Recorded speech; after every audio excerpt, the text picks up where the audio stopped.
Ok, voltamos. Ela não conseguiu entrar, eu acho. Pode continuar, tô aqui. Quem não conseguiu? A Natália. Ah, tá. Natália. Tá carregando.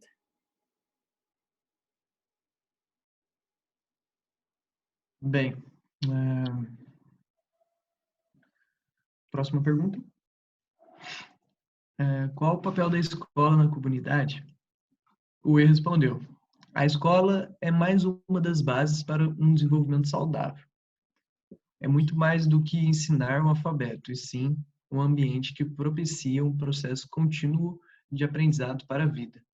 Sem escola, ninguém seria crescimento. Sem escola, ninguém chegaria onde chegou.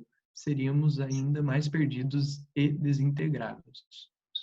O D respondeu: estar próximo às escolas, com os cidadãos, contribuindo com o que cada um tem de possibilidade, ampliando assim o atendimento, experiências e conhecimentos variados para uma melhor formação para as crianças. Então, essa relação, né, da instituição com a comunidade e com o que a Natália acabou de falar, entender a realidade do que a escola está inserida, né, e levar em consideração essa realidade. Novamente, todos eles falam de uma educação anterior ao que eles estão trabalhando, né? Fala de criança, alfabetização, que não é onde eles trabalham. Exatamente. É outra escola, não é a escola deles. Outra realidade. Próxima pergunta. Como deve ser o relacionamento escola e comunidade escolar? A inclusão da realidade? Aí o E respondeu: primeiramente, ele deveria acontecer. Mas, como já disse, esse processo é falho. A escola e a comunidade deveriam andar lado a lado, visando promover a melhora para a comunidade como um todo, tendo objetivos e estratégias conjuntas. E o D respondeu: existem casos onde há essa aproximação da escola e comunidade, porém, infelizmente, ainda é minoria. Ok.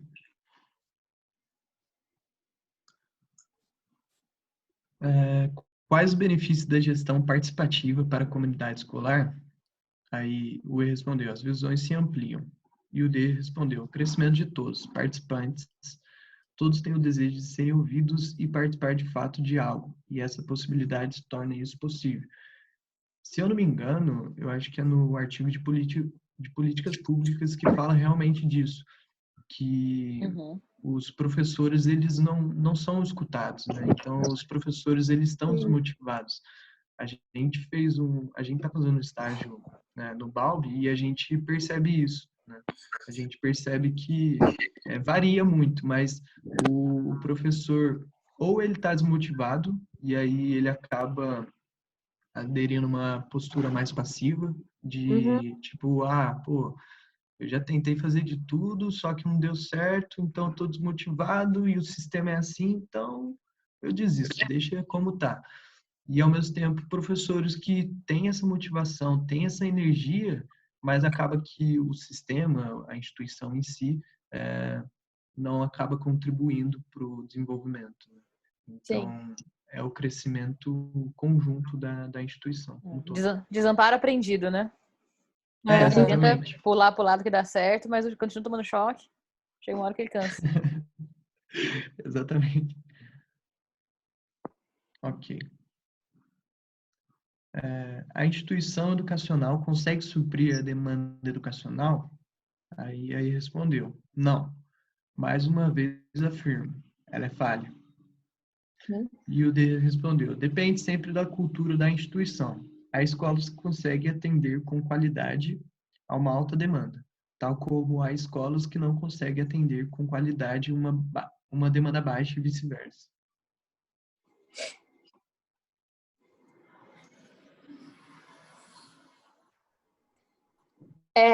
Acredita que a educação no Brasil tenha tido alguma evolução nessa área nos últimos anos? Por quê? Aí o E respondeu: em pequena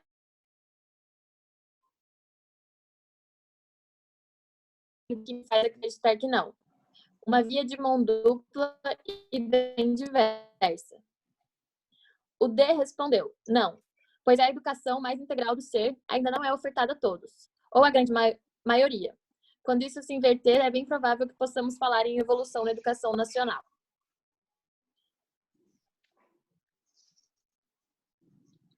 Visão pessimista, né? Sim. Principalmente do segundo. Sim, exatamente. Sim.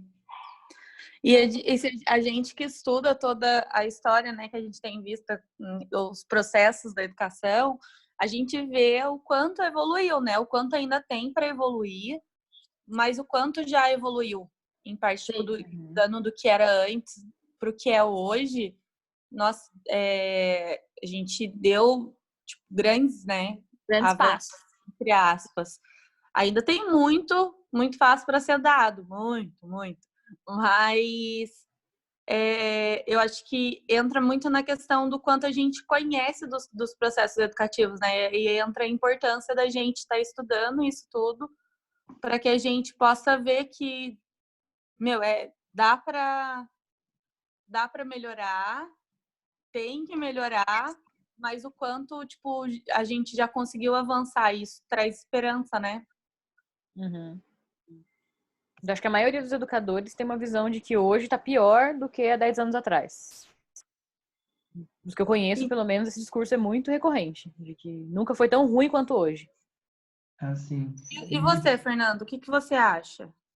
Eu não acho. Na verdade, assim, eu sou otimista, assim, em nenhum aspecto da sociedade eu acho que a gente nunca teve tão ruim quanto hoje, assim. Eu acho que tem aspectos positivos, aspectos negativos, óbvio, mas o fato de a gente, por exemplo, hoje ter políticas de inclusão, coisa que antes não tinha, já, nossa, é uma coisa muito... Avanço, sim. Já é um avanço. Não tô dizendo como você falou mesmo, né, que tá tudo maravilhoso. Todo mundo sabe que não tá. Mas tem, assim, tem onde a gente recorrer, né? O fato de ter tido mais acesso da classe C no ensino superior, poxa, já é outro avanço. Então, assim, a gente vê os retrocessos, né, de cortes, de pesquisa, enfim, de ver, né, algumas políticas públicas que indicam esse retrocesso, mas até então o que eu tenho visto é que a gente vem avançando, a questão da inclusão, principalmente, de oferecer para mais pessoas aquilo que a gente tem. É claro que eu tô olhando para o número, né, não para a qualidade. A qualidade pode não ter mudado. Na verdade, a qualidade pode ter caído, sim, né? Porque quando você joga uma rede maior, você pega todo tipo de peixe. Então, acho que isso os professores reclamam que eles estão lá no front, né? Vendo que vem aluno indisciplinado, vem aluno sem estrutura nenhuma. E aí eles veem isso como, né? Nossa, teve um declínio aí no público da escola. Mas eu acho que a gente não teve tão bem, assim, né? Fernanda, questão uma pergunta. Pegar lá a história da família, né? Antes a gente matava criança, tipo... Não dá pra falar que hoje a sociedade está horrível, está péssima. A gente matava criança, a gente abandonava idoso, a gente fazia coisas que hoje são impensáveis. Sim, exatamente. Assim. E até mesmo a aula, teve uma aula que você deu, você discutiu esse ponto com a gente e até perguntou pra gente o que a gente achava. E aí acabou fixando o que você tinha falado, que antigamente a demanda não era tão grande assim. Então, acaba que as escolas de ensino conseguem lidar com uma menor demanda, mas hoje em dia a demanda escolar ela se ampliou de uma maneira muito vasta, principalmente devido às diretrizes e das leis, né, que acabaram sendo estabelecidas. Então, acabou que eu acho que por ter todo esse movimento, a escola ela não conseguiu se adaptar com essa demanda tão vasta, né? Então acabou que houve essa diferença entre as escolas, porque aí depois surgiu a escola mais técnica, né? E aí veio as escolas particulares, e aí teve toda essa questão. Então acho que sim. Mas está se transformando, né? Sempre um processo, né? As coisas não estão acabadas nunca. É importante a gente não ter uma visão também muito romantizada e utópica, né? Alguns professores falaram da visão utópica. A gente, né, achar que, nossa, a escola perfeita é assim. Perfeito nunca vai ser. A gente tem que trabalhar diante da demanda que a gente tem. Exatamente. Então, a gente conclui que é justamente o que os textos eles abordam e alguns dos professores acabou abordando, que é um relacionamento para ter um desenvolvimento, né, e uma melhora no desempenho escolar, é importante, sim, ter um relacionamento e um diálogo entre a instituição, professor, aluno e família, né? Também Sim. mostra a questão das realidades, das diferentes realidades.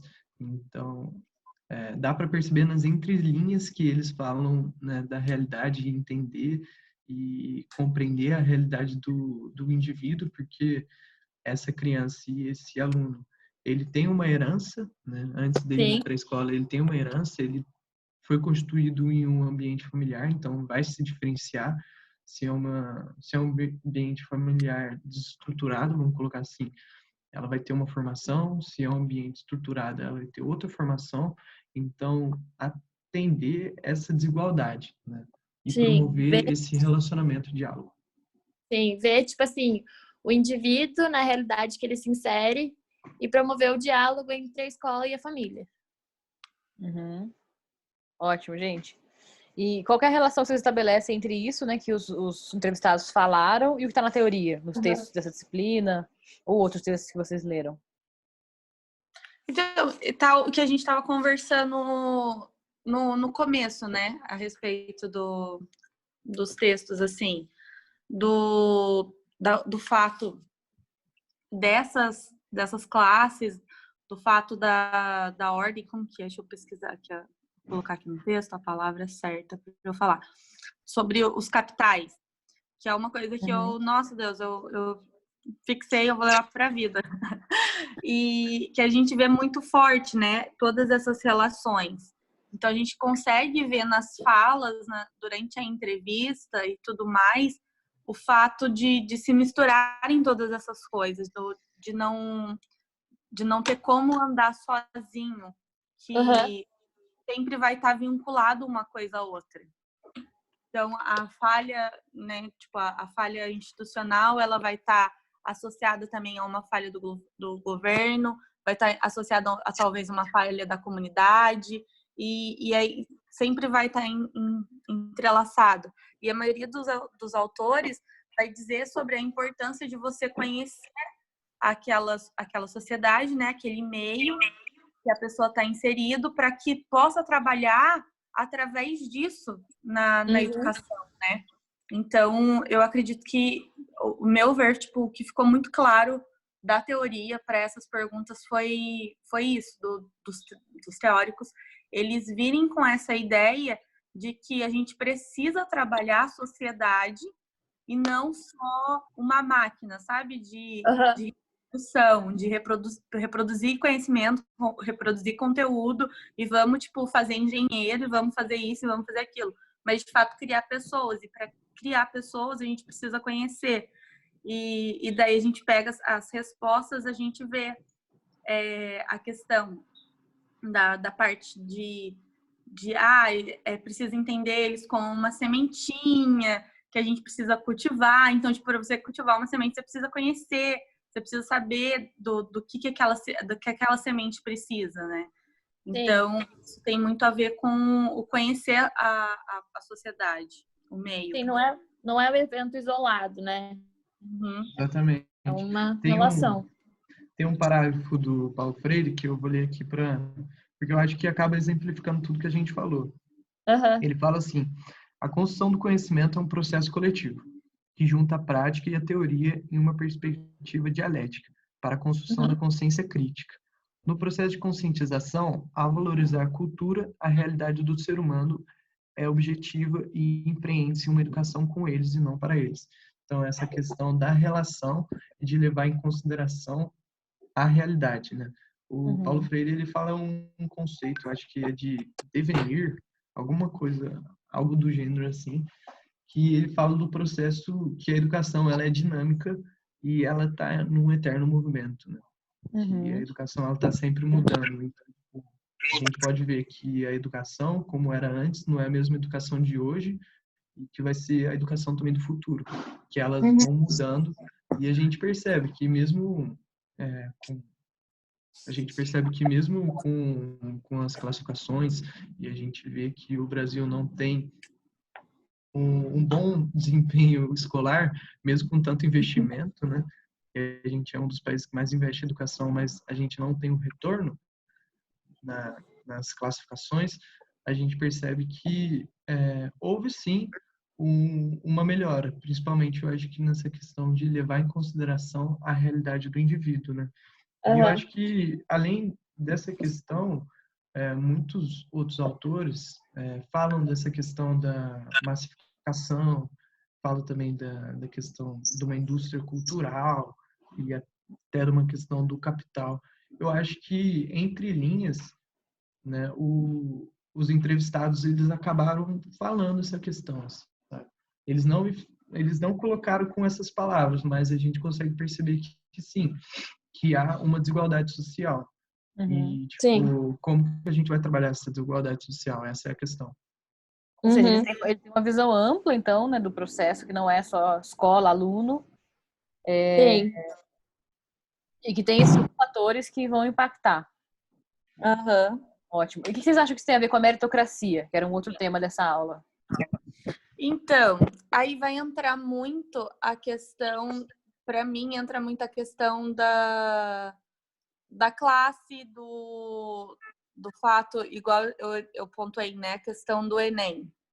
A gente sabe que quem vai entrar e quem vai passar, se antes a probabilidade já eram das pessoas, né, da classe alta, hoje vai ser muito maior esse índice, porque, querendo ou não, tem existe essa meritocracia, né? O fato deles possuírem mais, então isso dá as condições necessárias para que eles cheguem mais, que entra na questão da tabela que o Dedé falou, do recurso tipo, né, a um prazo, tipo, para agora.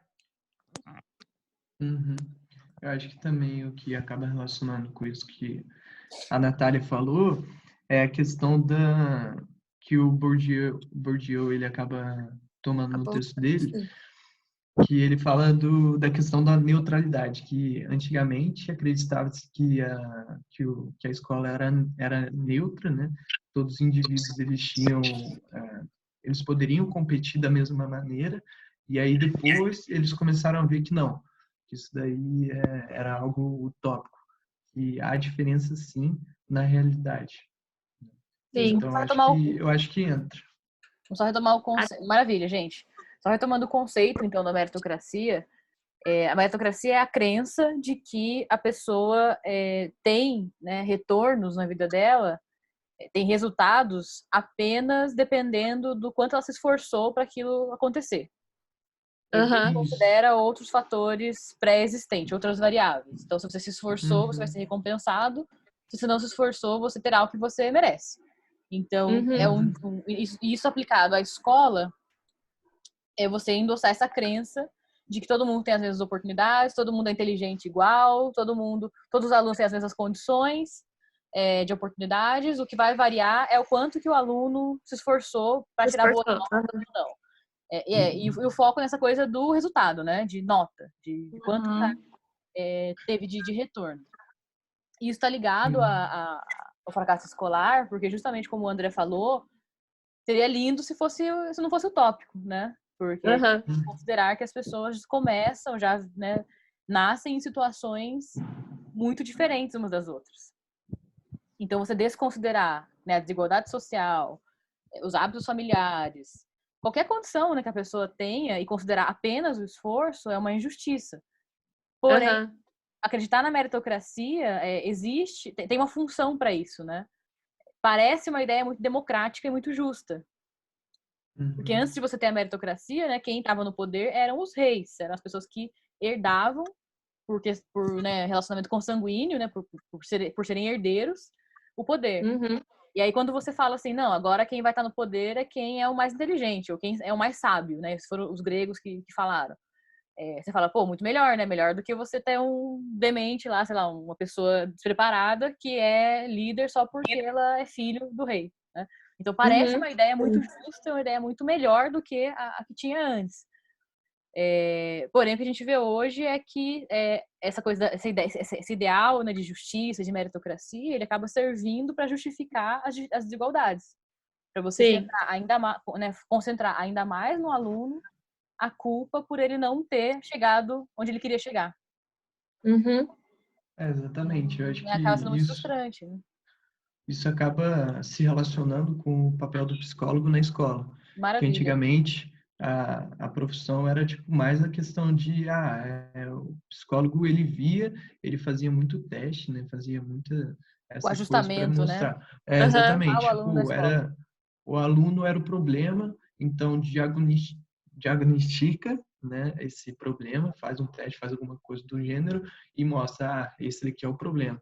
Então, tipo, não via antigamente como uma instituição como um todo que esse problema, no caso, ele acaba, tipo, se apresentando devido a vários fatores, né? Então, acho que Sim, não é até, só o aluno. Uhum. exatamente, eu acho que até essa mudança da postura do psicólogo na escola já mostra isso. Uhum. A gente confunde a meritocracia achando que ser meritocrático é você recompensar as pessoas por aquilo que elas fazem.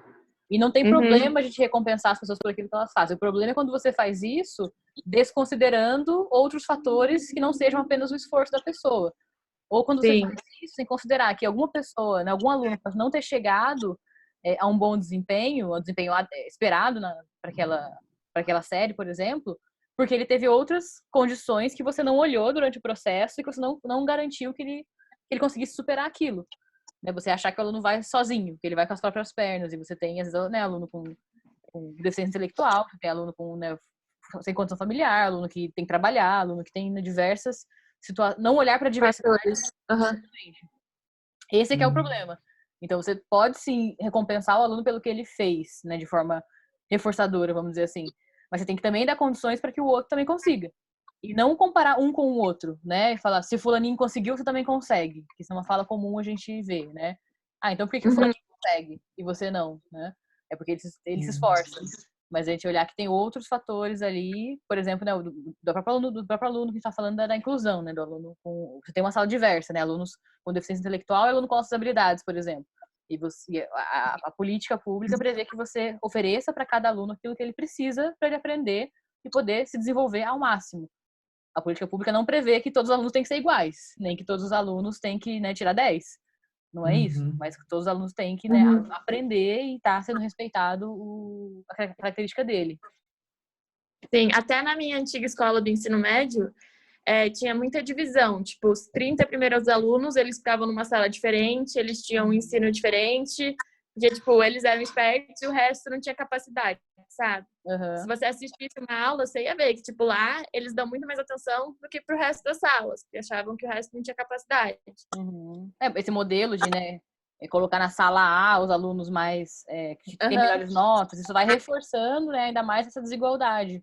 Então, esse é um tipo de meritocracia que não é benéfica para o aluno, porque para ele sair da sala D, por exemplo, né, e ir para A, é muito difícil, porque o professor, como você falou, já vai enviesado, já vai pensando, essa turma não é interessada.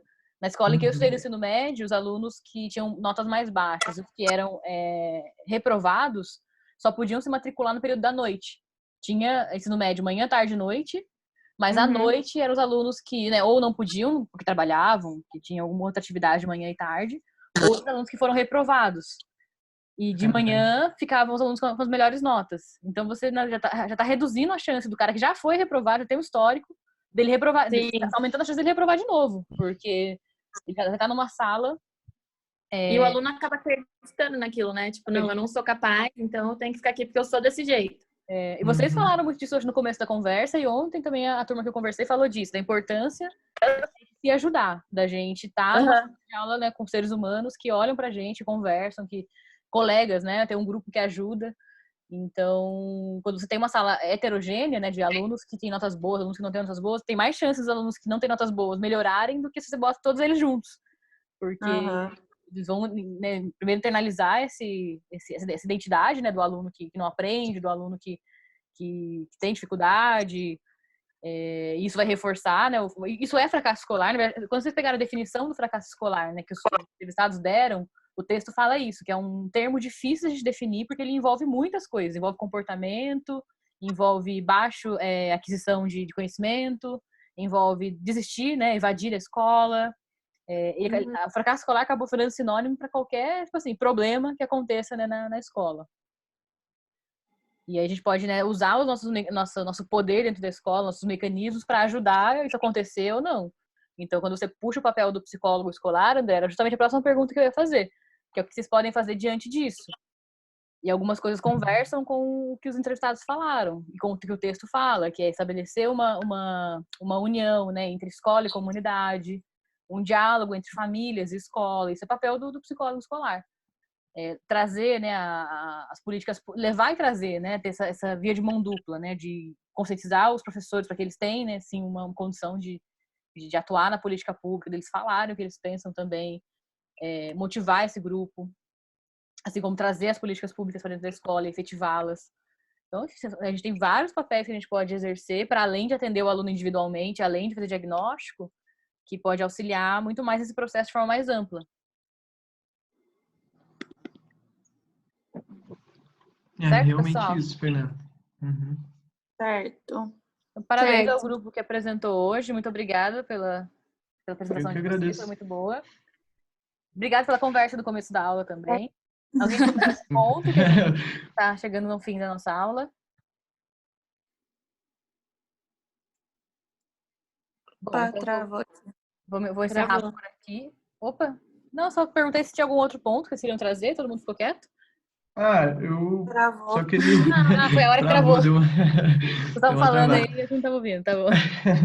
Não, eu só queria agradecer de novo pela preocupação e você deixar esse aberto para deixar esse assunto aberto para a gente conversar sobre esse tema, né, que é muito importante.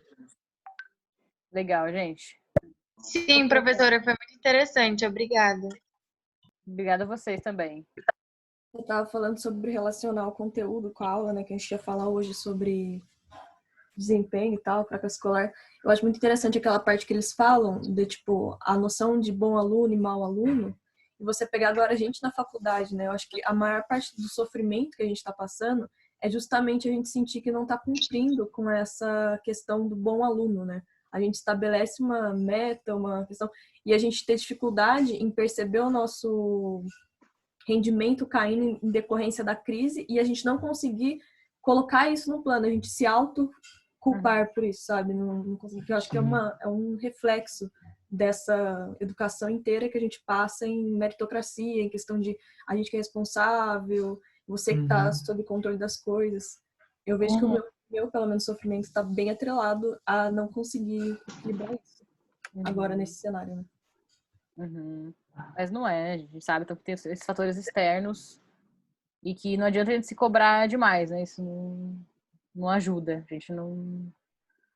Só vai ficar mais ansioso, não vai ajudar. Vamos entender que existem outros fatores e, bom, nesse momento não adianta a gente querer ter controle, né? A gente representa tudo isso também, né? Então não tem como estudar isso e achar que a gente também não vai sentir angústia, porque de certa forma é o que a gente vive. Né? Sim. Verdade. Muito bem. Acho que vocês estão vivendo na pele, né? Então, essas questões que a gente está estudando, isso é triste, mas é bem interessante a gente analisar a nossa própria realidade, né? E não ficar vendo só o texto, só do tipo, o autor falou isso. A gente ter essa conexão com a realidade. Então, obrigada, gente. Obrigada por hoje. Boa semana para vocês. Igualmente. Durmam bem, comam bem, fiquem saudáveis, se mantenham saudáveis. Isso tudo vai passar. Você também, professora. Obrigada. Obrigada. Obrigada, professora. Tchau, Fernanda. Obrigada Tchau, a gente. vocês. Tchau, gente.